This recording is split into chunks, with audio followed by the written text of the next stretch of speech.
Boa noite, queridos. Graça e paz. Deixa eu me apresentar mais um pouquinho para vocês. Como o pastor falou, me chamo Lucas. A careca só engana. Eu tenho 32 anos, sou um cara novo. Sou casado com a Renata. A Renata não pôde estar aqui conosco hoje à noite. Está meio disposta em casa, meio enjoada. Não sei o que o Senhor está revelando aí. Por isso ela não pôde estar conosco nessa noite.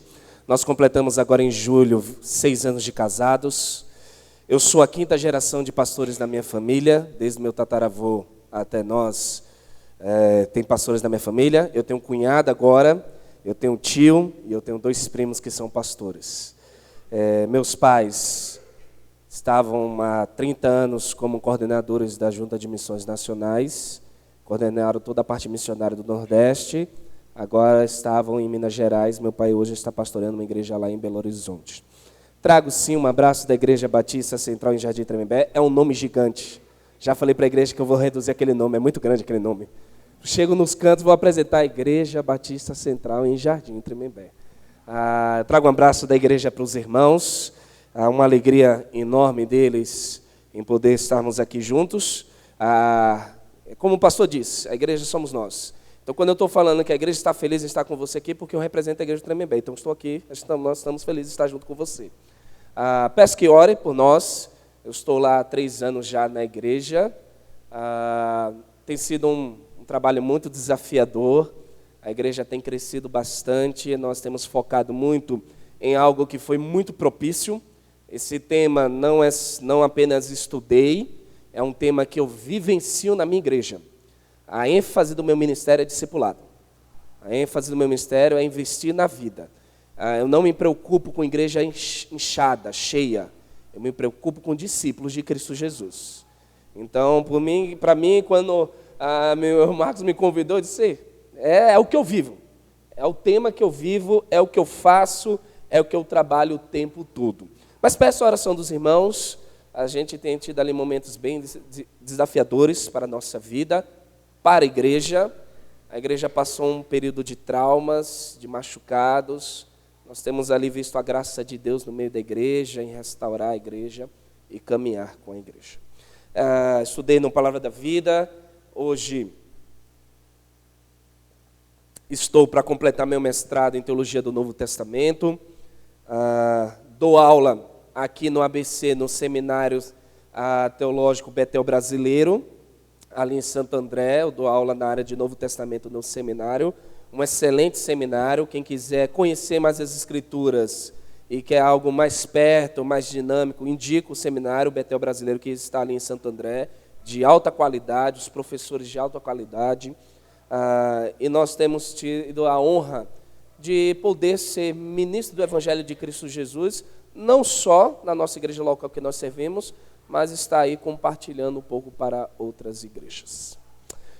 Queridos, o que significa fazer discípulos? Esse foi o tema proposto para mim e a gente meditar nessa noite.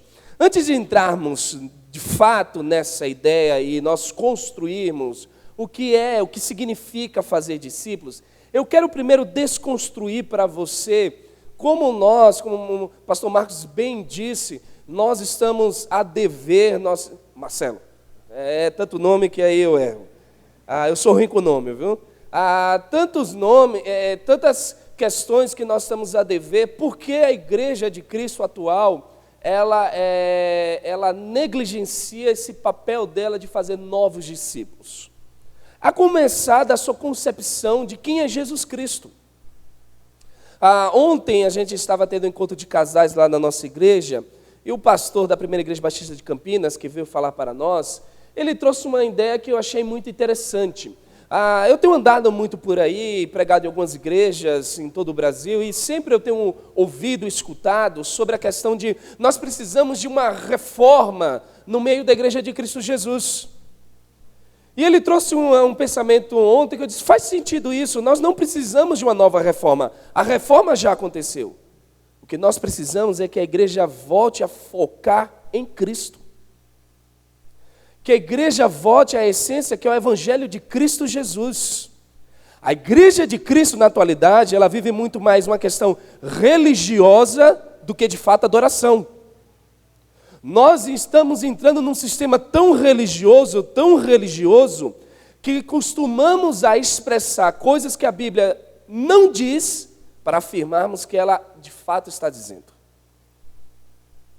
Nós estamos sendo um local de vez de graça, um local de tantos preconceitos, que antes de você pensar no pensamento de preconceito com uma pessoa não salva, nós temos preconceito conosco mesmo. Nós julgamos uns aos outros. Quando a igreja ela perde o sentido de quem é Jesus Cristo, ela perde o sentido de tudo dela, a essência total dela. Por isso que a igreja, não sabendo quem é Jesus, a igreja não entende de fato o que é fazer discípulos. Porque a igreja ela diz: não, Jesus é o nosso mestre. Jesus é o meu Salvador. Jesus é um grande profeta. Mas acima de tudo isso, Jesus é Deus. Por que eu quero afirmar isso para vocês? Jesus é Deus. Porque se Deus deu uma ordem para nós não deveríamos estar questionando, e sim fazendo. Se afirmamos e cremos, não sei você, mas eu creio nisso. Se eu afirmo e creio e vivo isso, que Jesus é Deus, e uma das suas últimas ordens aos seus discípulos, ao afirmar e dizer, agora vão e façam novos discípulos, a igreja de Cristo Jesus não tinha mais que ficar entre as suas quatro paredes, mas sim estar investindo na vida dela e na vida de outros. Pois bem, se eu não sei o que ele é para mim, então eu não vou saber o que é fazer discípulos. Tanto que eu gosto muito do pensamento do C.S. Lewis, quando ele diz, quem é Jesus para mim? C.S. Lewis, escrevendo um livro, ele diz, quem é Jesus para ele? Ele diz o seguinte, eu tento impedir o uso daquela frase tola que as pessoas costumam dizer a respeito dele. Estou pronto a aceitar Jesus como um grande, digno mestre, mas não aceito sua pretensão de ser Deus na minha vida. Não devemos dizer isto. Alguém que fosse simplesmente um homem e dissesse o tipo de coisa que Jesus disse, não seria um grande e digno mestre. Seria um lunático, igual ao homem louco que afirma ser Napoleão ou o diabo. É preciso fazer uma escolha.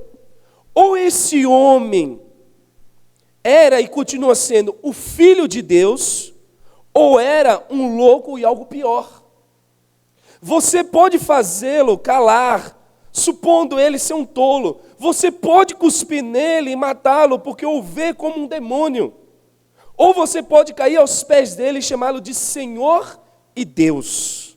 Entretanto, não digamos tolices complacentes como, por exemplo, que ele era somente um humano e um grande mestre. Ele não deu liberdade para tal coisa.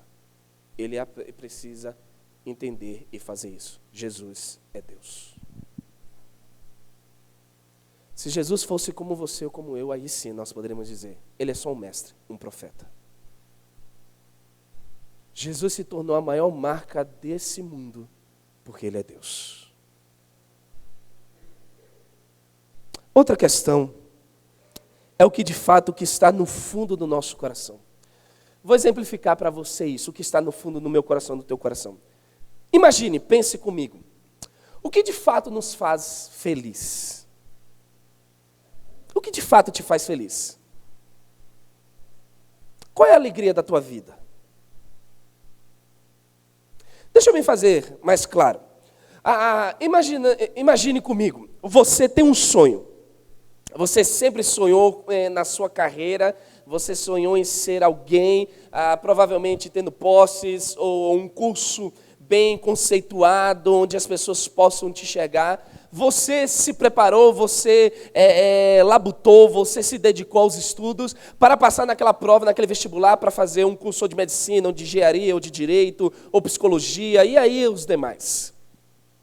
Digamos que a sua felicidade era essa era a sua conquista. Não que, e aqui eu faço um parênteses, não que eu não vejo errado você almejar algo como isso, você almejar ser um médico, você almejar ser um advogado, um promotor, ou um juiz, ou ser um bom engenheiro, um bom dentista, um bom administrador, eu não vejo problema nisso. Mas a grande questão é o que de fato é a tua alegria sobre isso.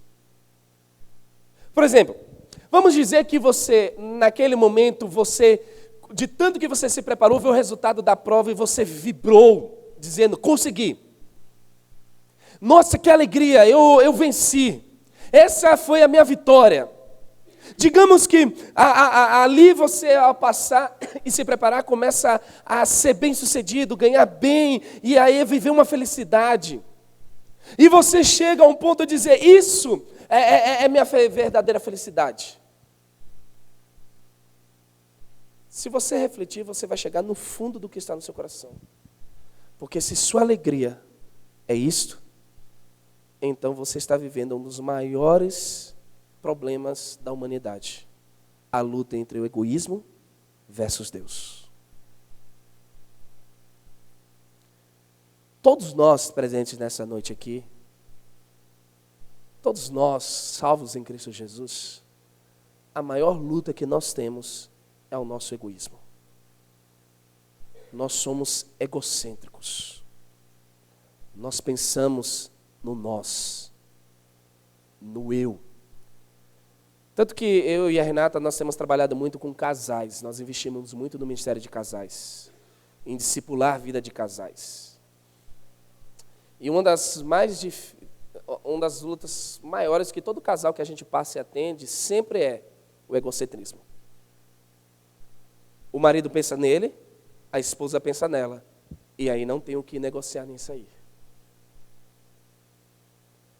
Agora, transfira da seguinte maneira.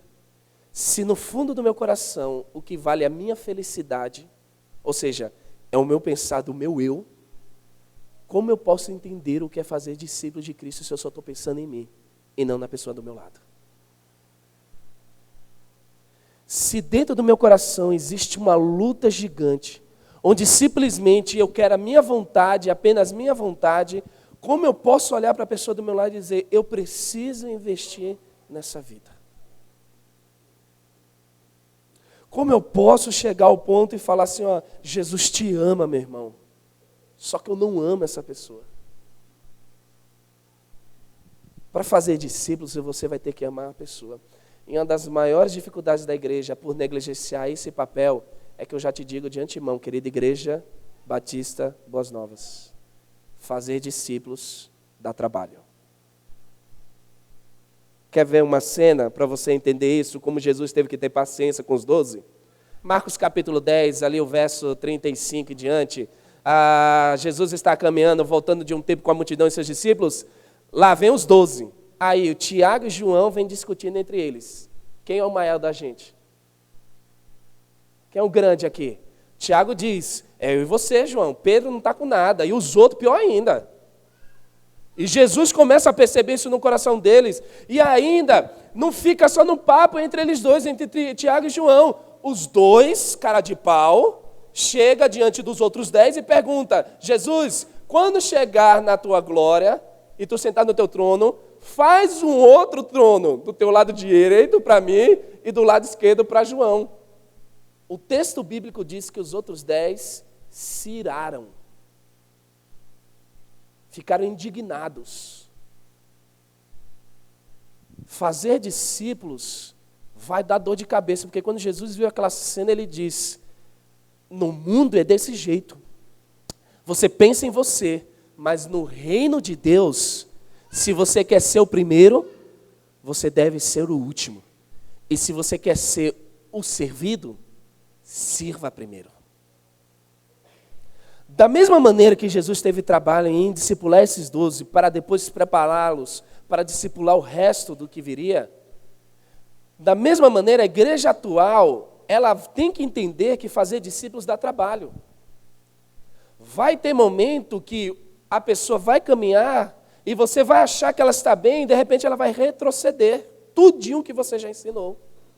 A grande questão é que nós não temos paciência para completar de fato o que acontece na vida de discipulado. Porque se você, meu irmão, não importa a idade que você tenha nessa noite, desde você seja jovem ou jovem mais maduro, que eu costumo dizer na minha igreja, não tem velho na minha igreja não, viu, irmãos? Tem jovem maduro.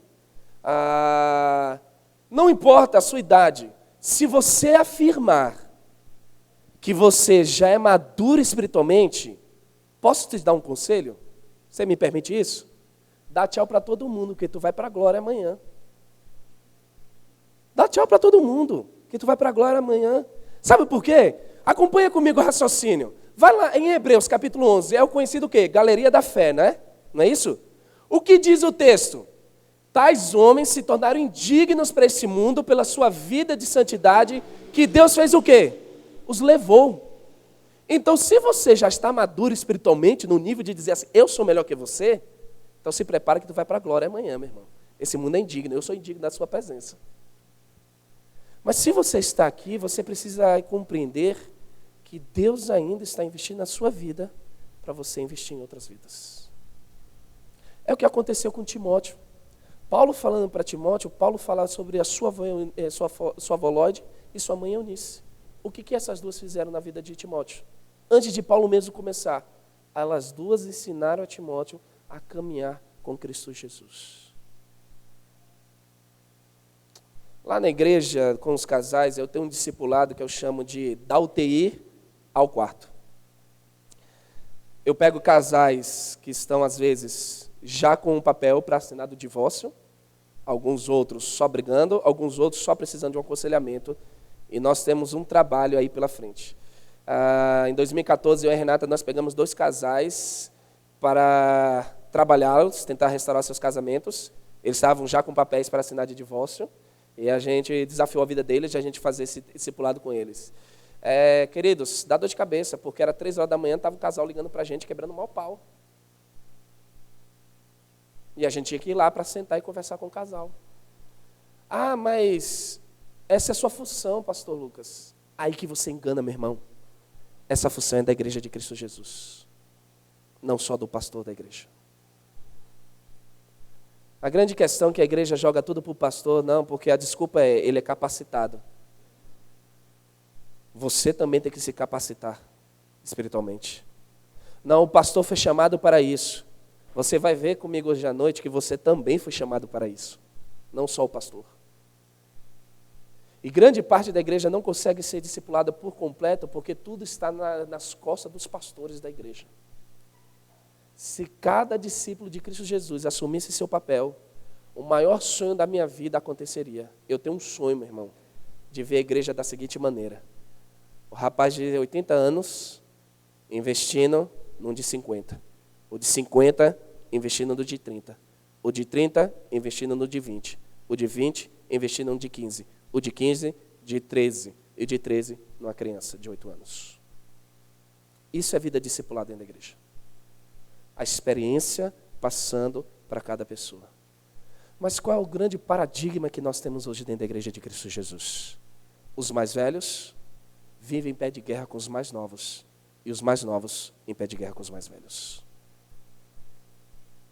A igreja de Cristo, as pessoas entram, de vez de ser curadas, sai pior do que entra. E tudo isso porque a igreja perdeu o sentido do significado de fazer discípulos. Quero convidar você a abrir a sua Bíblia. O Marcelo leu o texto, o pastor Marcelo leu o texto que eu ia pregar, mas não tem problema não. É esse texto mesmo que eu vou pregar, Mateus 28.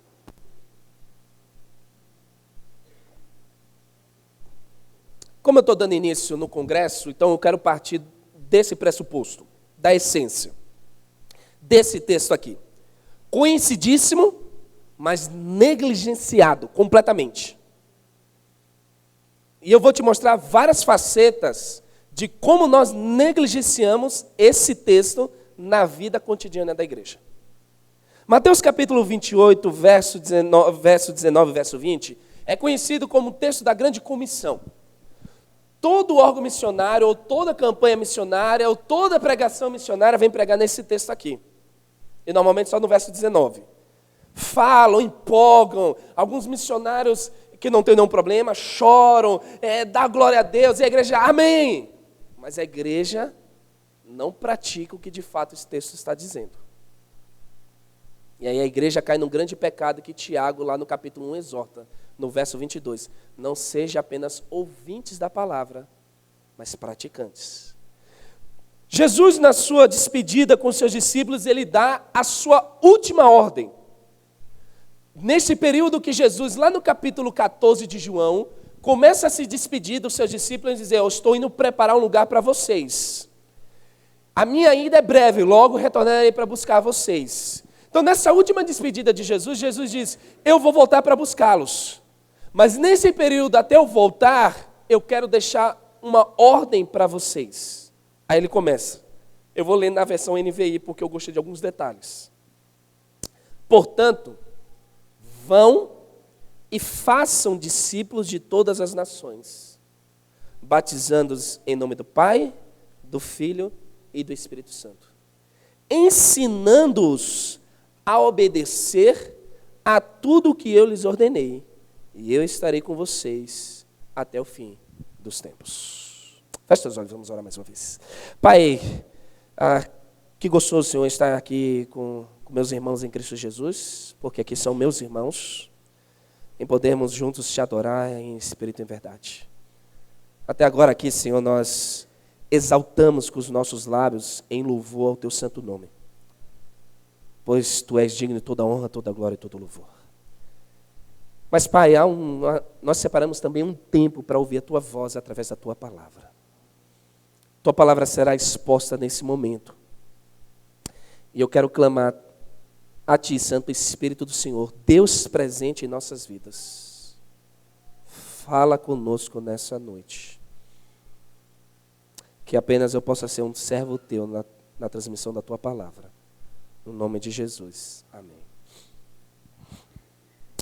Eu gosto muito desse texto, porque esse texto ele me faz voltar e pensar: Lucas, você precisa voltar à essência.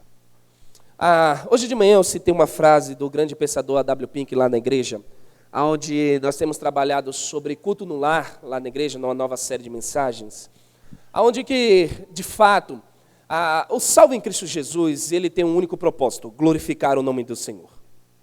Nós fomos criados para glorificar o nome de Deus.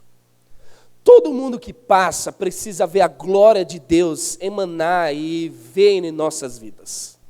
Da mesma maneira, não só neste local, nessa construção ao qual Deus deu de presente para nós, a oportunidade de a gente construir um local de nos reunirmos, não só nesse local a glória de Deus deve ser manifestada, mas também em nossos lares.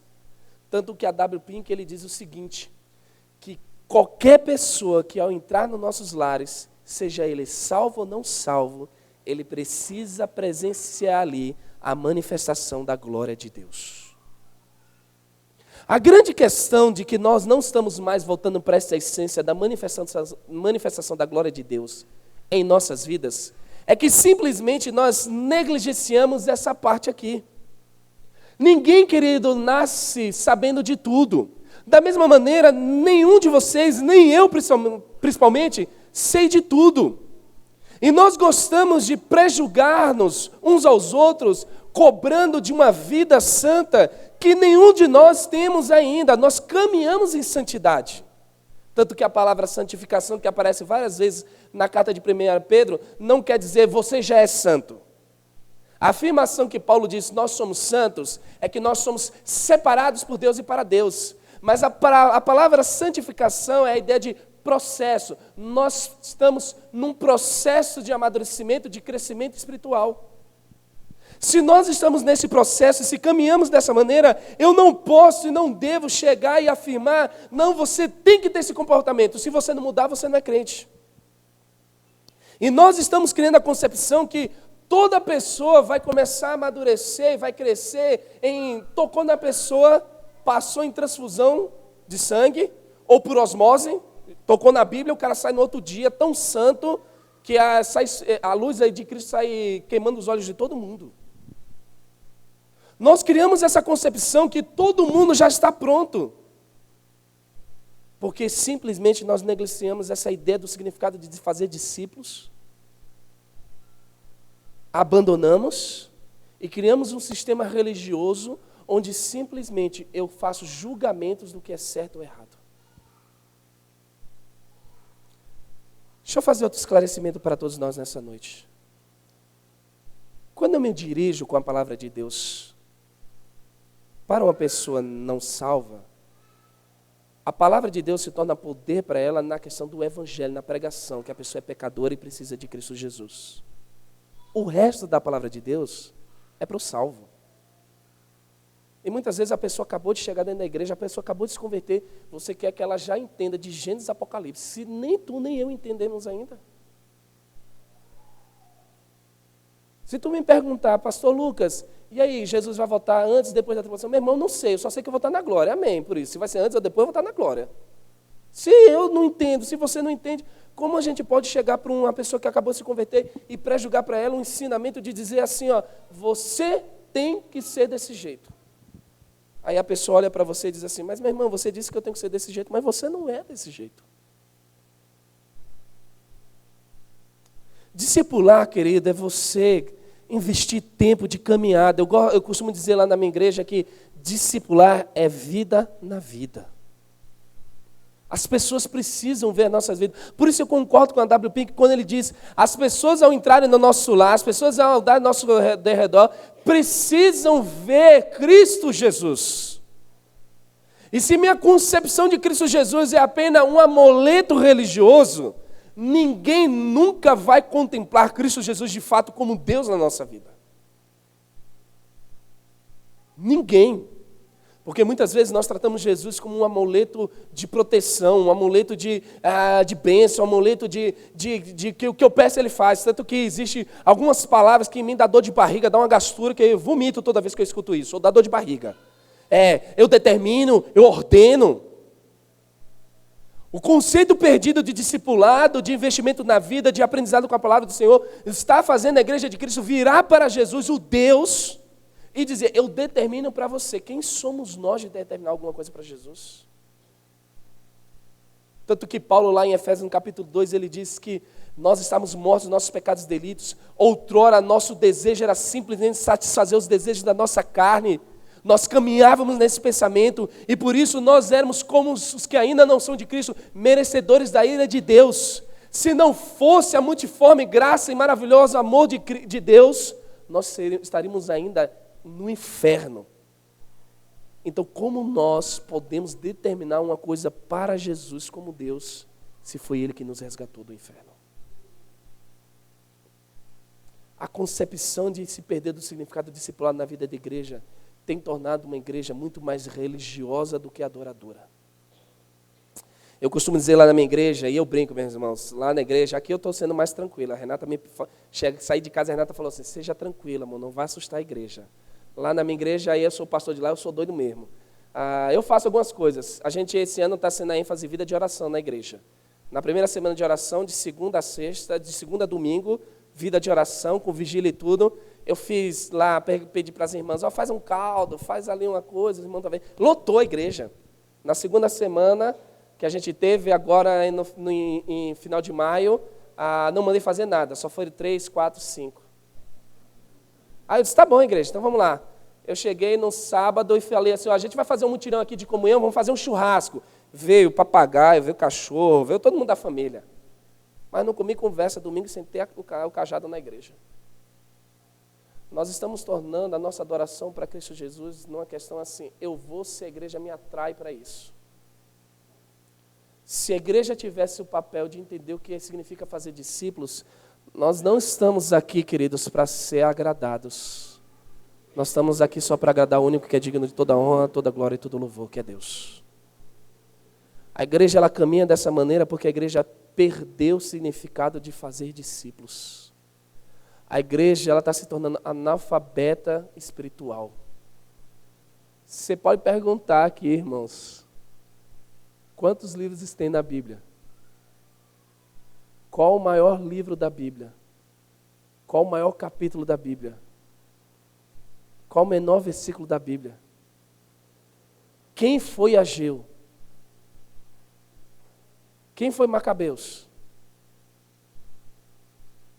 Você sabe quem foi Macabeus? Se souber estudar, você saberia que não está nem na sua Bíblia, Macabeus. Nós estamos tornando a igreja simplesmente um palco onde, eu gosto muito do pensamento do reverendo Hernando Dias Lopes, quando ele diz, a igreja de Cristo não é uma feira onde mostramos as nossas vaidades. A igreja é um local de graça e comunhão, onde o amor de Deus deve emanar através das nossas vidas.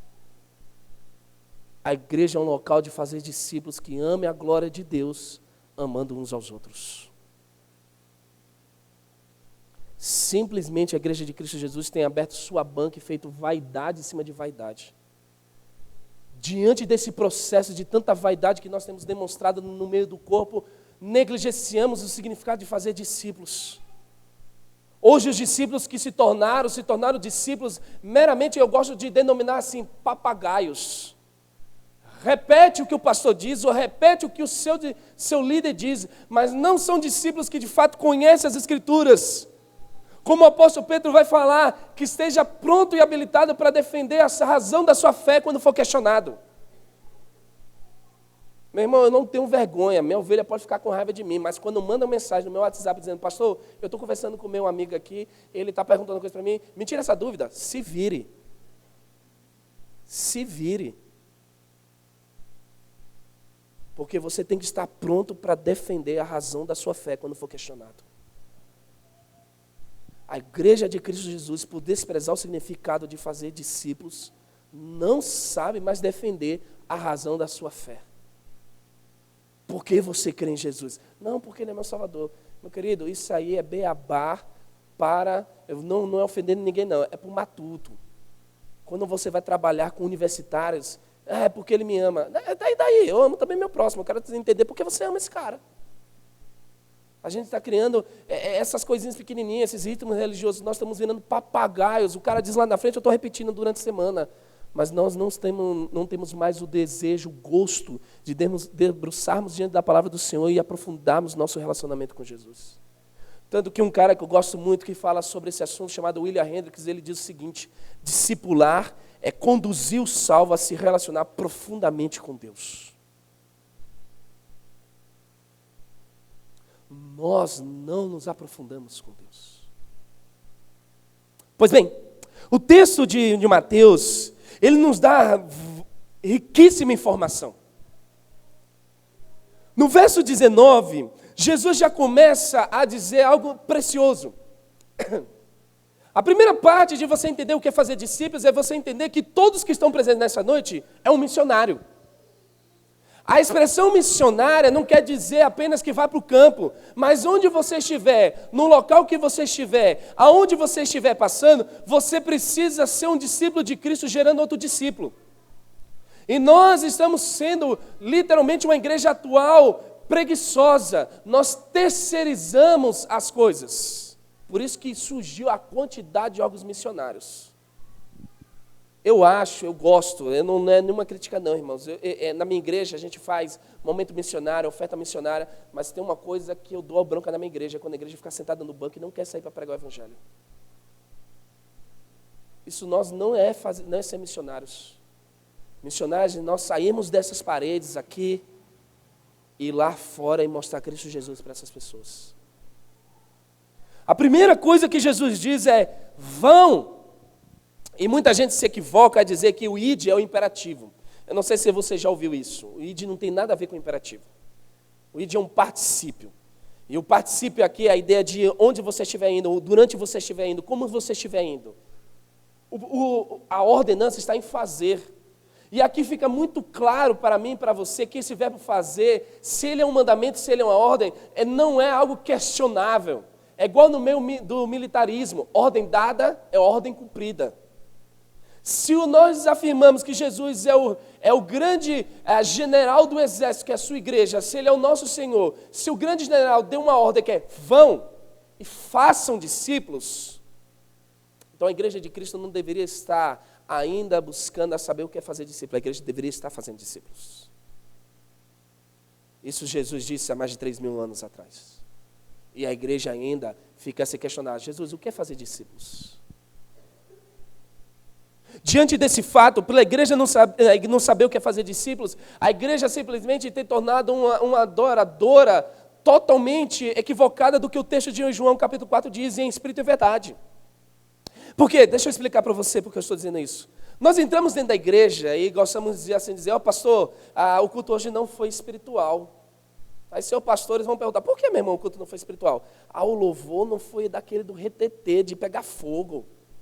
Aquele que pastor, eu queria sentir aquele arrepio, eu queria sentir aquele calafrio de chorar. Eu não tenho problema quem se emociona, não tenho problema com isso. Mas se você vem para você se sentir bem, você tem que sentir um arrepio, meu irmão, eu tenho uma solução para você. Enfia o dedo da tomada que você vai sentir um arrepio na hora. A adoração onde nós estamos fazendo, estamos reunindo aqui, não é para você e eu sentimos algo maravilhoso, mas é só para Deus, exclusivo para Ele. A igreja se reúne para dizer ao Rei dos Reis que Ele é o adorado de nossas vidas. Não é para eu chegar aqui e ficar sentindo arrepio, chorando. Quando a igreja ela se prostra para adorar esse Rei dos Reis dessa maneira, o retorno é Deus agindo, manifestando a sua glória na nossa vida. Por isso que a gente sente uma expressão de adoração assim magnífica. Mas a igreja ela fica toda hora dizendo isso. Pastor, hoje o culto não foi espiritual. Porque provavelmente, meu irmão, você não estava espiritual. Eu gosto de dizer na minha igreja que o final de semana é o reflexo da sua semana. Se sua semana não for de adoração, seu domingo não vai ser de adoração. Se durante a semana você não estava ali em adoração com Deus, o domingo vai ser só um rito religioso mais uma vez. A segunda coisa que acontece, eu gosto muito do pensamento de Charles Spurgeon. Charles Spurgeon foi um grande pregador da Inglaterra do final do século XVIII para XIX. E Charles Spurgeon ele dizia o seguinte: o evangelho de Cristo Jesus é um leão. Abra apenas a jaula. Meu querido irmão, o evangelho de Cristo Jesus é um monstro. E quando esse monstro é aberto, não tem que consegue derrotar esse monstro. O evangelho de Cristo é um leão. E quando é aberto a jaula dele, não vem para nos agradar, vem para nos devorar realmente. Esses dias eu estava vendo o pastor Jonas Madureira, num congresso, e foi muito engraçado que ele brincou assim, dizendo, o evangelho de Cristo Jesus não é um bilu-bilu que fica lá, bilu-bilu, igual a criança, aí não fica feito besta, os adultos, coisinha bonitinha.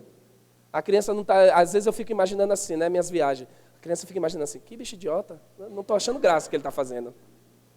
A gente às vezes quer brincar com o evangelho de Cristo Jesus dessa maneira, coisinha mais bonitinha. O evangelho de Cristo Jesus, quando ele é aberto, ele vem para devorar o teu coração e meu coração. Por isso que a palavra de Deus a ser exposta, ela não vem para te agradar, ela não vem para me agradar. Ela em graça vem para confrontar quem somos e transformar as nossas vidas. Pois bem, meu irmão, nenhuma pregação na igreja do Senhor deve agradar o nosso eu. Pois se agradar o nosso eu, isso não é evangelho, isso é autoajuda. Isso é autoajuda, isso não é fazer discípulos, isso é outra coisa. O evangelho de Cristo é pregado para transformar as nossas vidas e as pessoas verem a manifestação da glória de Deus através das nossas vidas. Por negligenciarmos o fazer discípulos, o significado disso, a igreja simplesmente vem e diz, pastor, a pregação hoje não foi legal. Pastor, você está pegando pesado. Às vezes, meus irmãos, algumas pessoas vêm para mim na minha igreja e falam, pastor, você pegou pesado hoje. É simplicidade minha, viu, meus irmãos? Eu falo para ela, então, minha irmã, não sei que Bíblia você está usando, porque a minha Bíblia, ela me confronta. Quando eu estava me preparando para trazer a mensagem do Senhor para a sua vida, quem primeiro Deus falou foi comigo. Eu fui deveramente confrontado pela palavra que eu disse assim, Lucas, tu não é nada. E eu gosto de dizer assim, que nesses momentos, quando a palavra do Senhor está me confrontando, eu fico imaginando, eu sou muito de imaginar, viu, irmãos? A mão de Deus saindo aqui e toma na minha cara assim, ó. O evangelho de Cristo é isso. Ele vai pegar Lucas e dizer, Lucas, você é podre e precisa cada vez mais da minha graça. Isso é o evangelho de Cristo Jesus. E se o evangelho de Cristo Jesus diz eu fazer discípulos, eu não posso chegar e afirmar uma coisa que Jesus não é. Jesus, igual eu estava falando num acampamento, e um cara dirigindo louvor, ele falou bem assim, jovem, deixa eu te dar uma coisa que ninguém nunca te falou. Jesus não morreu na cruz porque você é pecador. Jesus morreu para você porque você tem um potencial. Eu disse, eita heresia da bexiga, viu? Eu não faço isso, irmãos, mas quando ele fez isso, eu não poderia, como ministro do Evangelho de Cristo Jesus, ouvir uma heresia dessa e ficar calado. Eu subi, abri a Bíblia, Em Romanos capítulo 5 eu mostrei que Jesus morreu porque nós somos pecadores. Não é porque nós temos potencial, não. Nós agora temos potencial por causa da graça de Cristo Jesus. Não é por nosso merecimento. Pois bem, se o Evangelho de Cristo Jesus é tudo isso, o fazer discípulos tem tornado uma igreja, por exemplo, Provérbios capítulo 7. Meu pai contou isso para mim. Ele estava pregando num congresso, numa igreja lá em Aracaju, lá em Sergipe. E aí o ministro de louvor subiu, pegou o violão, a banda ali, teclado comendo no fundo, aquela caminha, como gosta de dizer os músicos, né? E aquela inspiração, a igreja naquela vibe, na êxtase. E aí, simplesmente, ele pegou e disse assim, abra sua Bíblia lá em Provérbios capítulo 7, verso 15. Aí a igreja abriu e começou, glória a Deus, glória a Deus. Não tem problema com isso não, viu, irmãos? Aí o ministro falou, leia comigo. E ele disse, saia, corra. Está vendo, meus irmãos? Deus está dizendo para nós essa noite que devemos sair correndo atrás de Jesus. Aí foi aquele alvoroço. Oh, glória a Deus, amém, vamos atrás de Jesus.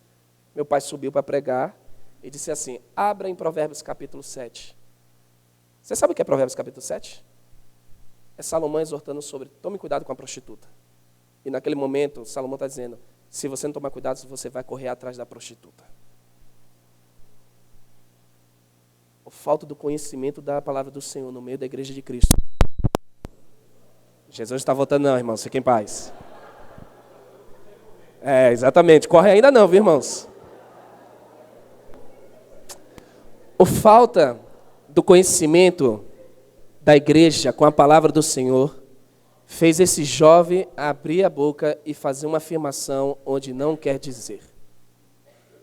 A falta do conhecimento, do aprendizado, de investimento na vida um do outro, faz a igreja pegar o livro de Cantares de Salomão e dizer que a rosa de Saron ali é Jesus. A rosa de Saron que aparece ali é Salomão elogiando a parte íntima da sua esposa. A falta de conhecimento da palavra do Senhor afirma que Jesus não vai voltar mais. A falta do conhecimento da palavra do Senhor faz a igreja não entender que Jesus é Deus no meio dela, a centralidade é Ele e não as pessoas. Tudo isso tem acontecido porque a igreja de Cristo Jesus deixou de fazer discípulos. A geração que está crescendo dentro da igreja é uma geração que quer simplesmente sentir algo que seja sentimentalismo e não mudança de vida. É por isso que fica várias pessoas pulando de igreja em igreja, procurando igreja que ele agrade. Na igreja que ele confronta, ele cai fora. Tanto que, desde que eu cheguei lá na igreja, a gente, organizando a igreja, a gente colocou algo dentro do estatuto da igreja. Para você se tornar membro da igreja do Tremembé, você tem que estar em convívio com a igreja 1 ano. Depois de 1 ano, você se torna membro da igreja. Porque eu cansei de passar em igreja que o cara chega lá, todo empolgado, pastor, eu quero tornar membro da igreja. O cara se torna. O cara é confrontado com a palavra, pastor, é muito pesado a sua palavra, estou indo para outra igreja. Nós estamos buscando coisa que nos agrade e não que nossas vidas agradem a Deus. Fazer discípulo, meu irmão, é você pegar esse seu irmão que está ao seu lado, que você vê todo final de semana, e dizer para ele, eu quero investir na sua vida. Fazer discípulo é você pegar a palavra de Deus e investir, a começar do seu lar.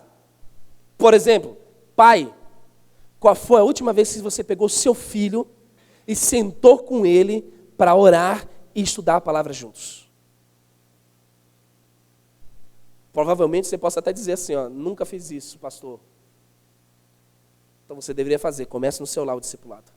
Vou mais além, maridos, qual foi a última vez que você pegou a sua esposa de mão dada na sua cama e você, vamos orar aqui, vamos ter um tempo com a palavra do Senhor, vamos nos resguardar de todas as setas de Satanás? Qual foi a última vez, mães, que você pegou suas filhas e saíram para ter um tempo de mãe e filha? Mulheres, ensinar o que a palavra de Deus diz, o que é ser uma mulher verdadeira. Qual foi a última vez que famílias, vocês se reuniram na mesa num domingo, não estou falando nem durante a semana, num domingo, e não gastaram ali só meia horazinha antes de começar a comer, vamos orar juntos? Vamos aqui agradecer ao Senhor como foi a semana? O discipulado, ele começa nos nossos lares, meus irmãos. Uma das coisas que eu sou mais grato aos meus pais é o investimento que eles fizeram na minha vida. E eu posso garantir uma coisa para você, meu irmão. Eu sou do meio, são 3 filhos, eu sou do meio. Dizem que o do meio tem complexo. Eu não tenho complexo. Eu era uma peste mesmo. Muitas pessoas chegaram para os meus pais e falaram: Lucas, não tem jeito. E se não fosse o pensamento de investir na minha vida, eu não sei o que seria da minha vida agora. Quando na minha adolescência eu fiquei rebelde, mas rebelde mesmo. Não acho que filho de pastor é pastorzinho não, viu, irmãos? E eu garanto para você, ó, os pastores aí que tem com seus filhos aí, eu quero só tirar um peso, meu irmão. Você não sabe a quantidade de filho de pastor que tem trauma da igreja e colocar em cima deles, que ele tem que ser santo demais. São adolescentes, são crianças, estão amadurecendo. Deixa eles fazerem algumas besteiras, vai crescer, vai amadurecer. Uma das coisas que mais me machucava não era meu pai me dando bronca, não. Eu ia para a balada, eu voltava muito bêbado, muito fumado, muito doido. E sabe o que me cortava? Não era meu pai chegar para mim e dizer: Lucas, você está errado, Lucas, isso não é de Deus, não sei o quê. Sabe o que me machucava, me que fazia se jogar no chão e dizer que, nossa, eu estou perdido? Era ver meu pai e minha mãe ajoelhados orando pela minha vida. Não era meu pai e minha mãe gritando comigo. Era meu pai e minha mãe orando pela minha vida. Discipular, querido, não é você chegar à pessoa e se encher ela de mandamentos. É você mostrar a sua vida, Jesus, ao qual você está dizendo que ama. Discipulado é a pessoa contemplar na sua vida a glória desse Deus maravilhoso. Discipulado é as pessoas que estão lá fora, vêm aqui uma igreja, não que simplesmente vive uma religião, mas vive o cristianismo verdadeiro, que ama a glória de Deus, amando uns aos outros. Eu estou cansado, querido, de ver igreja que fica nesse extra religioso e quando as pessoas perguntam: você não quer ir para a igreja? Cara, não quero ir para a igreja. Aquilo é um bando de fanático, um bando de doido. Eu chego lá, o cara já quer dizer o que eu tenho que fazer, o que eu não tenho que fazer. Meu irmão, se você me perguntar, tem gente que frequenta a nossa igreja lá, que não é convertida ainda, fuma, bebe. A igreja, ela deu uma conotação, tem uma coisa que eu tenho um trauma, meu irmão, e hoje eu tento corrigir, qualquer igreja que eu passo, eu tento corrigir isso, mesmo que eu arrume confusão, mesmo que eu arrume uma briga, mas eu corrijo isso dentro da igreja. A igreja viu um pecado, como ela tratava o pecado no passado, excluindo a pessoa. A pessoa confessou o pecado dela, o que a igreja tem que fazer? Discipular, amar, cuidar, restaurar. E o que a igreja faz? Exclui a pessoa, diz tchau. Como podemos dizer que estamos fazendo discípulos se a gente está dizendo para a pessoa, tchau, se vire? A pessoa, na primeira cabeçada que ela dá, ó, não tenho paciência não, pastor, com aquela pessoa. Lembre-se que para você ser hoje o que você é, alguém teve paciência com você. Para você ser hoje o que você é, maduro espiritualmente, alguém teve paciência de cuidar da sua vida. Eu gosto de brincar lá na igreja, e a líder do ministério infantil lá da igreja, ela está dizendo que ela está em jejum e oração desde agora, né? Que ela disse: ó, pastor, de tudo que você já contou, como você era criança, que eu falava, os cultinhos na igreja, aí subia meu irmão e minha irmã, eu sentava do lado da minha mãe. Eu não podia assistir culto não, porque quando eu subia, não tinha culto, eu destruía o culto inteiro, então eu assistia do lado da minha mãe. Ela disse que ela fica no jejum e oração já orando, que ele venha com a personalidade da Renata, que é calminha, tranquila, em paz.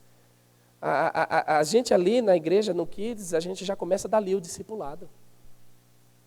A minha ênfase com a minha liderança dentro da igreja é pastoreio mútuo e não apenas da minha parte. Meus líderes de pequenos grupos pastoreiam. Os líderes de casais pastoreiam. Os diáconos da igreja pastoreiam. Os presbíteros da igreja pastoreiam. Todo mundo na igreja pastoreia um ao outro. É fácil? Não é. E quanto mais você traz essa ênfase, deixa eu te dizer, você está gerando uma dor de cabeça para os pastores de vocês. Porque quanto mais você discipula, mais vai estar o gabinete dele cheio de pessoas com problemas. E eu garanto para você, para nós que somos pastores, isso não é dor de cabeça, para nós é uma alegria investir em vidas. Quando vê a igreja investindo na vida um do outro. A igreja está tão disposta em dizer tantas coisas um por outro, que esquece de dizer, faça discípulos. Pois bem, Jesus ele não diz apenas que a ordem deve ser fazer, mas Jesus diz uma outra questão, porque o verbo ensinar no verso 20 está ligado ao imperativo do fazer, nesse mesmo contexto. Não é apenas eu pregar o evangelho de Cristo e levar a pessoa a conhecer a Cristo Jesus. O pastor Marcelo bem falou aqui com toda clareza, nós não convertemos a pessoa, nós anunciamos o evangelho de Cristo Jesus.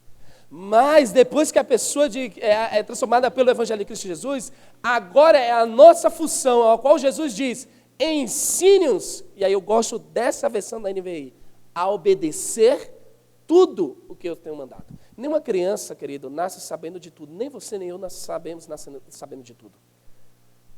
Precisamos de educação, precisamos passar pela escola, precisamos aprender, precisamos ter conhecimento para aí começar a dizer, agora eu estou maduro. Tanto que jovens, já dou uma clareza para vocês, que jovem adora isso e adolescente também. Não, já sou maduro, pai. Tenho 18 anos, tenho 16 anos, já sou maduro.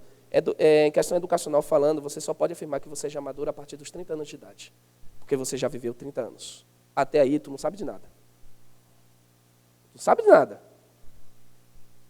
Só a partir daí que você pode afirmar, não, agora eu sou um pouquinho maduro. Não é que eu sou maduro, eu sou um pouquinho maduro. Mas a gente gosta de dizer, não, a gente cobra das pessoas que elas sejam maduras espiritualmente, onde a igreja de Cristo tem negligenciado esse outro mandamento de Cristo, de dizer, ensine-os a obedecer tudo o que eu te ensinei.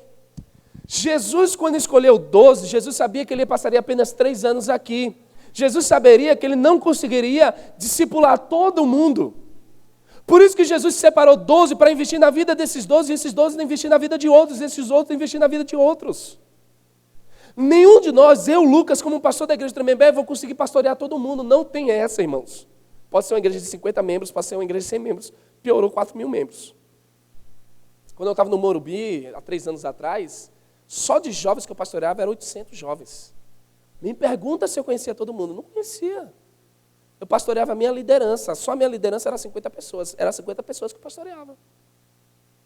E eles me ajudavam a pastorear o resto. Ninguém consegue pastorear a vida um do outro sozinho, de todo mundo sozinho, não consegue. Porque quando você fala em investir em discipulado, você tem que estar disposto, meu irmão, a você caminhar várias milhas com aquele irmão até que ele alcance a maturidade. Isso vai demandar de você dor de cabeça. Vai demandar de você paciência, calma, amor, para ver a vida daquele seu irmão maravilhoso. Recorda-se que no começo que eu falei que eu e a Renata, em 2014, pegamos 2 casais para discipular? Deu trabalho no começo, irmãos. Deu muito trabalho. Mas você não sabe a alegria hoje, 3 anos depois, ver aqueles 2 casais firmes. Rasgaram o papel de divórcio, consagrados na igreja, e agora sendo instrumentos da graça do Senhor para restaurar outros casamentos. Deu dor de cabeça? Deu. Confessa, irmão, se você me perguntar, pastor, teve hora que você quis bater no cara? Teve, eu disse na cara deles, eu estava me dando vontade de dar na cara de vocês 2. Teve um dia lá em casa que eles começaram a gritar, bater boca. É que eu sou nordestino, viu, irmão? Já deu para ver o sotaque, né? Eu tive que rodar baiano. Pá, epa, aqui não, meu irmão, aqui da minha casa sem gritaria. Dá dor de cabeça, algumas horas você vai precisar fazer isso. Mas isso não quer dizer que você deve desistir, olhar para a vida do seu irmão e dizer, eu preciso ensinar você tudo o que Jesus ensinou na minha vida. Jesus me ensinou a amar você, por isso eu quero ensinar isso para você. Meu irmão, quando a igreja de Cristo Jesus começar a vivenciar isso, São Bernardo do Campo, meu irmão, vai ser pequeno para o tamanho da igreja aqui da Boas Novas. Será pequeno. Porque quando a igreja faz isso, imagine comigo o seguinte, os pastores fazem uma campanha evangelística, naquelas conferências bem antigas de evangelismo que tinha, esqueci até o nome, como chamava mesmo? Esqueci. Eram umas conferências bem antigas, lá eu tinha 10 anos, 8 anos, que o pessoal pregava, chamava pregador internacional, via Billy Graham, os caras lá, americanos, e pregava, aí se convertia em massa, 300, 400 pessoas, cruzadas evangelísticas, isso exatamente. E aí a igreja, glória a Deus, a igreja no domingo fazendo relatório, irmãos, na nossa cruzada se converteu 600 pessoas. 2 meses depois a igreja faz as estatísticas. Quantas pessoas ficaram das 600? 10. Cadê as outras 590? Aí uma igreja fez bem assim, ó.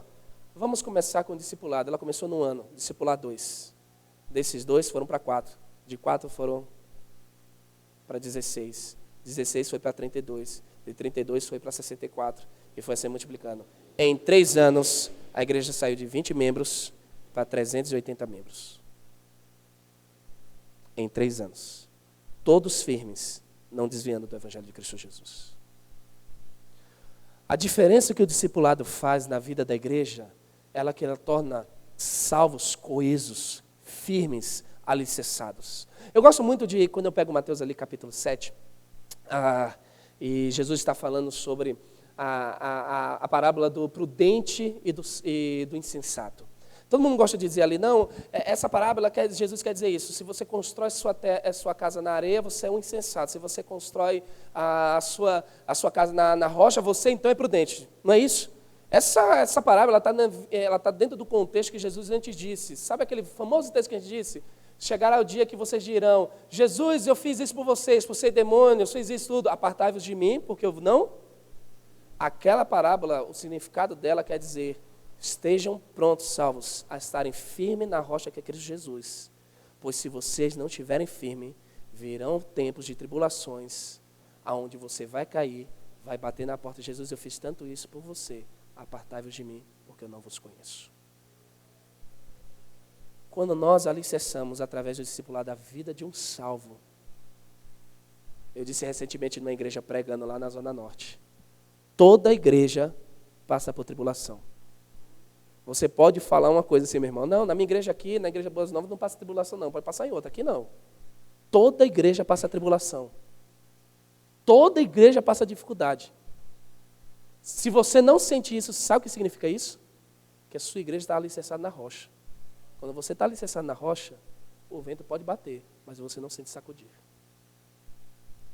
Mas quando nós não estamos alicerçados na rocha, pode ter um soprinho, um assobio, vai parecer que um furacão de 20º grau lá, que nem existe isso.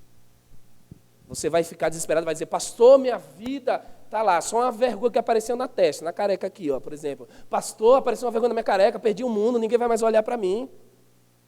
Quando nós não estamos alicerçados na rocha, que é Cristo Jesus, nós olhamos dessa maneira e entramos numa preocupação de dizer assim, há um desespero em mim. Mas quando nós estamos alicerçados na rocha, Jesus sempre vai ser o nosso guia. A expressão de graça nesse texto aqui, meus irmãos, é duas ênfases pesadas. Fazer discípulos e ensinar, são duas ênfases bem pesadas. Mas o momento de graça desse texto aqui é quando Jesus diz assim, e eu estarei sempre com vocês até a consumação dos séculos, ou até o fim dos tempos.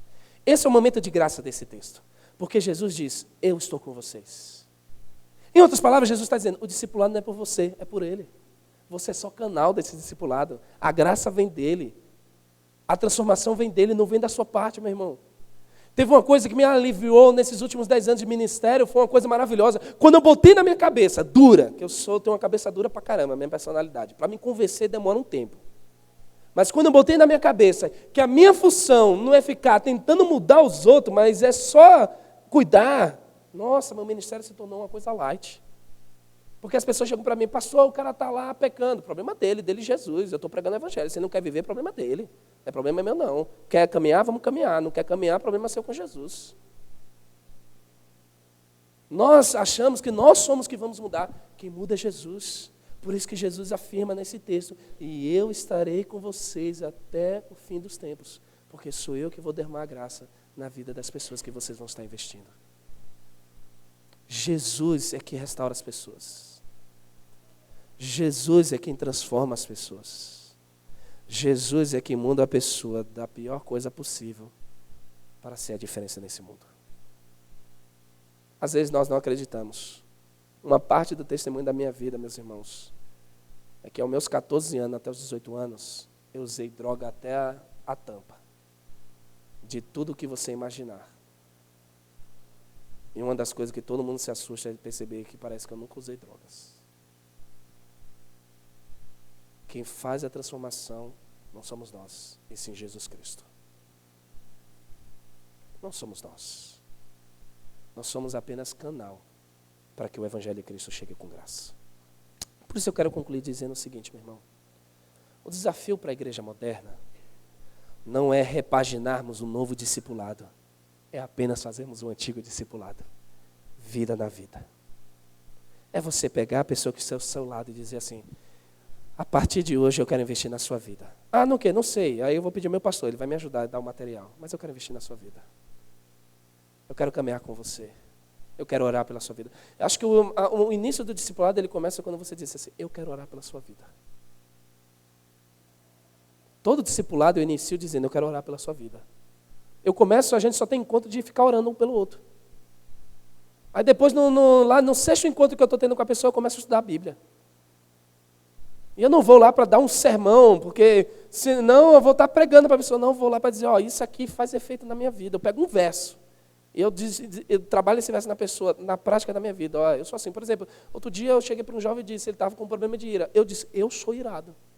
Eu, Lucas, tenho um pavio curto. Eu explodo com facilidade. Quando eu vejo uma coisa que não me agrada, eu explodo. Depois eu vou parar para pensar. Discipulado, ele começa desse jeito. Por isso, precisamos resgatar essa essência no corpo de Cristo Jesus.